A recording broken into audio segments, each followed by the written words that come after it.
In today's video, I'm going to teach you how you can disable downloading and copying for viewers in Google Drive. Now, while Google Drive doesn't offer a way to apply these restrictions to an entire folder automatically, you can still manage access on individual files within that folder. So, let's dive into the steps you can take to secure your files and control how they're shared. We'll start with setting the permissions for the folder itself.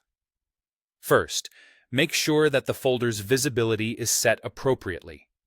You'll want to go to your Google Drive and right-click on the folder you want to protect. Select Share from the menu that appears.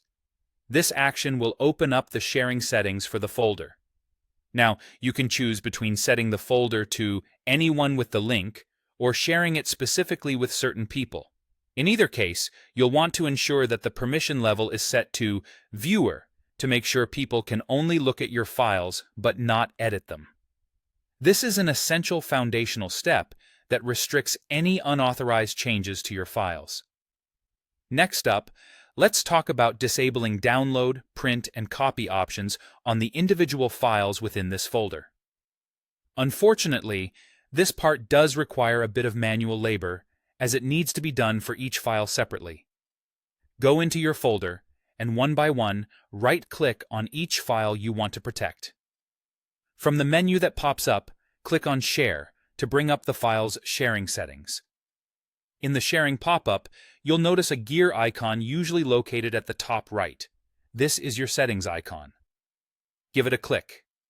Inside these settings, you'll find a checkbox labeled Viewers and commenters can see the option to download, print, and copy. Uncheck this box. What this does is prevent anyone who views or comments on your file from downloading it or making a copy. Once you've made this change, don't forget to hit Save to apply your settings. Because these settings are applied on a per-file basis, it's crucial to make sure that each file in your folder is configured this way to maintain consistent protection across all your content.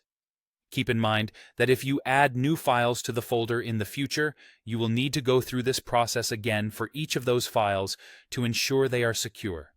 And that's how you can effectively manage viewer permissions on Google Drive to restrict downloading or copying of your files. While it may take some time to set up initially, these steps will give you peace of mind knowing your content is protected. Thanks for watching, and be sure to subscribe for more helpful tips.